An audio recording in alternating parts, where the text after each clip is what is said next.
ये खबर पारुल यूनिवर्सिटी द्वारा प्रस्तुत की गई है। जरा सोचिए, जिस युवक की शादी की तैयारियां चल रही हों, उसकी अर्थी घर कैसे लौटेगी? क्या सिर्फ एक मिसाइल हमला कुछ ही सेकंड में किसी परिवार की पूरी जिंदगी को तबाह कर सकता है? और आखिर यूक्रेन रूस जंग में भारतीय नाविक बार बार क्यों जान गंवा रही है? ये सवाल है।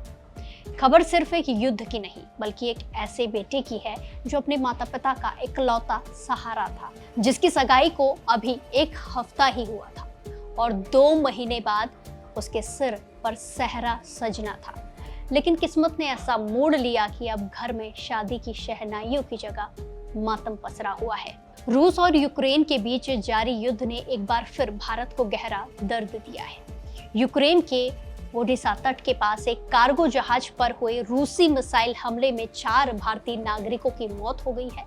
इन्हीं 4 लोगों में शामिल थे केरलम के 26 साल के नाविक अखिल जोयन, जिनकी कहानी हर किसी की आंखें नम कर रही है। अखिल केरलम के कासरगोड जिले के रहने वाले थे।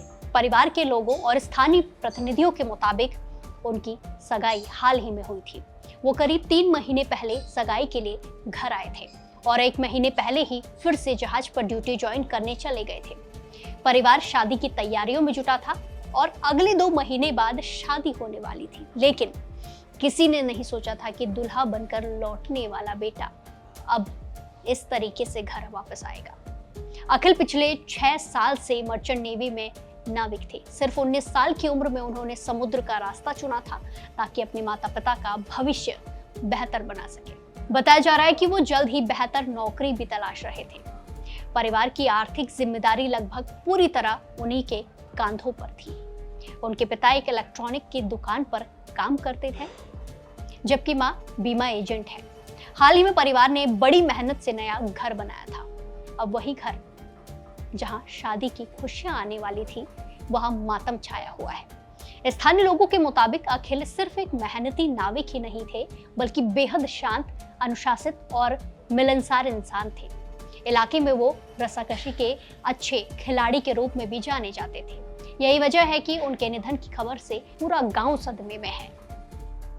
अब बात करते हैं उस हमले की जिसमें अखिल की जान गई। रिपोर्ट्स के अनुसार गिनी बिसाऊ के झंडे वाले कार्गो जहाज एमवी गोल्डन लियो पर उस समय हमला हुआ जब वो यूक्रेन के ओडिशा बंदरगाह से रवाना हुआ था।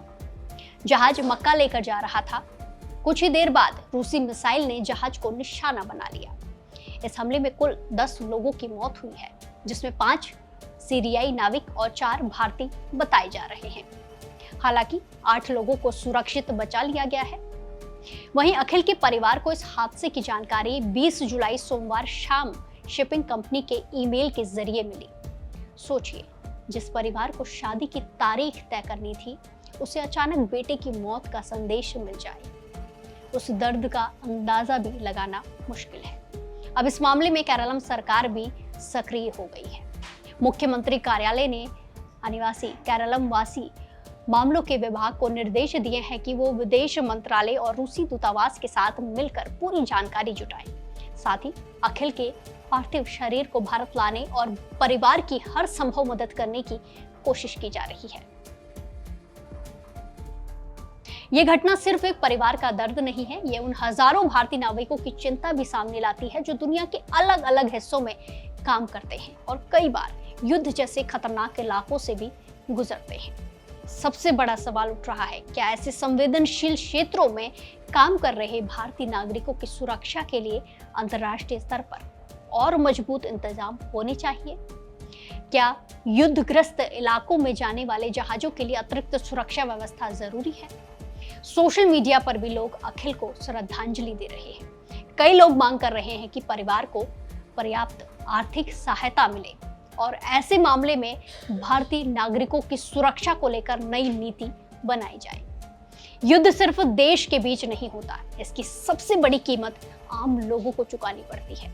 कोई अपना बेटा खो देता है, कोई पिता, कोई पति और कोई अपना होने वाला जीवन साथी।